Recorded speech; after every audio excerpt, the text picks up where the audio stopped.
श्री राम, आपका दिन शुभ हो। आज हम अपने चैनल में लेके आए हैं अपने भांजे बाबू को। ये हमारी छोटी बहन का बच्चा है और इनके पापा चित्तौड़गढ़ में अल्ट्राटेक सीमेंट के पावर प्लांट में काम करते हैं। इंजीनियर हैं, विद्युत विभाग में बिजली के सॉफ्टवेयर इंजीनियर हैं। नौगांव के रहने वाले हैं।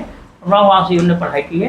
बाबू की हमारी याददाश्त और बोलने की तरीका बहुत अच्छा है और ये जो भी खेल खेलता है ना, इसके पापा ये तो ये लकड़ी अभी गेंदे नहीं खेलता, ये तो रास्ते बनाता है, पुल बनाता है, खेल भी खेलता है तो वही वाले खेलता है। जैसे इनके पिताजी का दिमाग है वैसे इसका दिमाग। लोग कहते हैं ना माता पिता के लक्षण आते हैं, तो जब भी खेल खेलेगा नीचे आंगन में मिट्टी है, वहाँ तो मिलती ना होगी चित्तौड़गढ़ में जहाँ रहते हैं उनकी कॉलोनी में, बस रास्ता बनाएगा, रास्तों में लाइट के खंभे लगा देगा लकड़ी से, पुल बनाएगा, गड्ढा खोद देगा, ये काम करता है, ये खेल खेलता है। ये तो ये आप एक कुछ अच्छी सी कविता सुनाना चाहता है, वो आपको सुनवाते हैं। अब बाबू की कविता सुनिए। बोलो अपना नाम बताओ। मेरा नाम है शौर्य प्रताप सिंह। आज मैं आप सभी को एक कविता सुनाने जा रहा हूँ जिसका शीर्षक है मेरे पापा खुशियों की चाबी कहलाते हैं।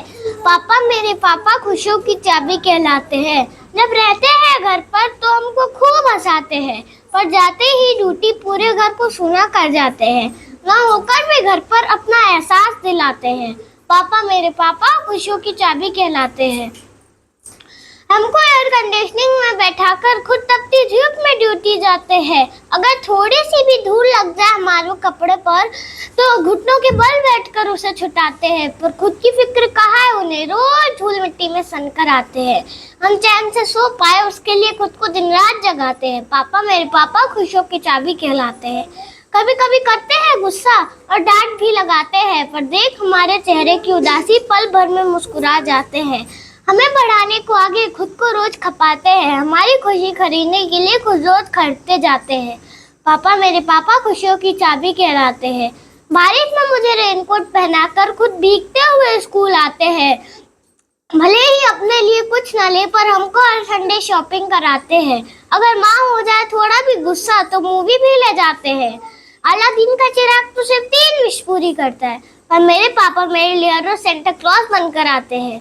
पापा मेरे पापा खुशियों की चाबी कहलाते हैं।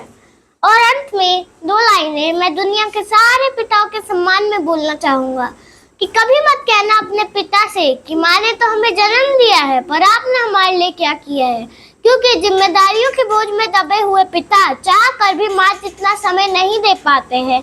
अगर माँ हमें जन्म देती है तो पिता हमें आत्मा देता है, इसलिए हमारे धर्म ग्रंथों में माँ जननी और पिता आत्मजा कहलाते हैं। थैंक यू, बहुत बहुत धन्यवाद। अब बाबू ने बहुत अच्छी कविता सुनाई, बहुत बिल्कुल ओरिजिनल कविता लग रही है जैसे होता है सही में।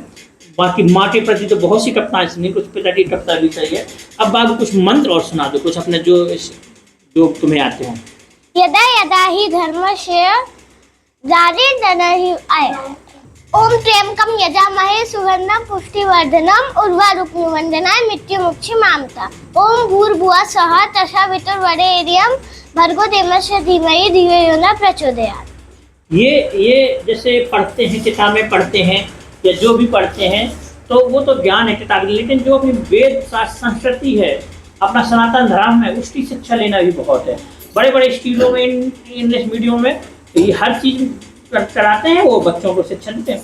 ये भी अपन को अपने माता पिता को अपने संतान को देखना चाहिए कि बच्चे कुछ धर्म का काम भी, मतलब धार्मिक काम भी कुछ सीख रहे हैं, कुछ दोहा सीख रहे हैं, चौपाई सीख रहे हैं, रामायण का सीख रहे हैं, महाभारत की जानकारी है, इस पर भी विशेष ध्यान देना चाहिए। और यह नहीं है कि बहुत बड़े बड़े शहरों में बच्चों को पढ़ाया जाए, वहीं से ही लोग निकलते हैं। जैसे इस साल अभी रिजल्ट निकला है 10वीं या 12वीं का, तो देखा है कि जो कोचिंग हब है जैसे कोटा है और इंदौर है, भोपाल है, या बड़े बड़े शहर हैं, उनसे जो यहाँ से मतलब जहाँ से लड़के जैसे बड़े होते हैं तुरंत पहुँच जाते हैं कि चलो हमें वहाँ जाना कोचिंग करके। माता पिता से कहते हैं कि हमें वहाँ कोचिंग करवा दीजिए। लेकिन जब रिजल्ट निकला है, जो इस वर्ष की बात कर रहे हैं, वो ऐसे कोई बड़े शहर से लड़का निकल के नहीं आया है। जो प्रथम स्थान में लड़की आई है वो सिंगरौली की आई है। ऐसा कहीं नहीं नाम सुना कि सिंगरौली में बहुत अच्छी हब है, कोचिंग हब है कि वहाँ लोग पढ़ने जाते हैं। लेकिन जिसको जहाँ से जो निकलना होता है वो किसी भी शहर से निकल सकता है, उसमें लगन होना चाहिए। जैसे महाभारत में आपने देखा होगा एकलव्य ने कैसे मूर्ति बना के अपनी शिक्षा ग्रहण की थी, ऐसे ही स्थान अच्छे हैं और भी चीज़ें मिलती हैं, दिमाग खुलता है बाहर बड़े शहरों से। बड़े बड़े शहरों से देखने से बच्चों का या बड़ों का अनुभव तो मिलता है कि कहाँ कैसा क्या हो रहा है, लेकिन जिसको शिक्षा लेनी है, जो विद्यार्थी होते हैं, वो महत्वपूर्ण है। शिक्षाएं तो ठीक है, यहाँ के शिक्षक ऐसे, यहाँ के 100% रिजल्ट आया है, लेकिन जो बच्चा पढ़ता है वो किस स्तर से अपने उसको ग्रहण करता है, वो महत्वपूर्ण है। विद्यार्थी कॉलेज तो सब अपनी जगह है, बड़े बड़े कॉलेज होते हैं, बड़े बड़े मैनेजमेंट होता है, लेकिन पढ़ने वाला कैसा है, वो क्या चाहता है। इसलिए जो पढ़ रहे हैं, जो बच्चे हैं, उन्हें काबिलियत लाना होगी, उन्हें अपना उठाना होगा, अपना मेहनत करनी होगी। क्योंकि ये कोई ये नहीं कि उस शहर से कोचिंग कर लेंगे तो पास हो जाएंगे या निकल जाएंगे, ऐसा कुछ नहीं है। जहाँ जो जिस स्तर में रह रहा है, जैसी स्थिति है माता पिता घर की, उस हिसाब से वो और ज़्यादा मेहनत करे और अपने आगे सफलता ला सकता है। ऐसा कुछ निश्चित नहीं है, एक टारगेट नहीं है। सफलता लाने के लिए ये अनिवार्य है, अपनी काबिलियत होना चाहिए बच्चे में, वो किस स्तर से पढ़ रहा है, कैसा याद कर रहा है और कैसा वो अपने नंबर लाता है। ये धीरे धीरे 1 से 5 से 8 से 10 से 12 से वो धीरे धीरे उसको भी अनुभव मिलता है। और जब उसके नंबरों की जरूरत पड़ती है, जब उसको कोई नौकरी या इंटरव्यू की जरूरत पड़ती है, तब तक वो धीरे धीरे परिपक्व हो जाता है। ऐसे हर जगह शिक्षा है, हर जगह शिक्षा का महत्व है, पढ़ने वाला काबिल होना चाहिए।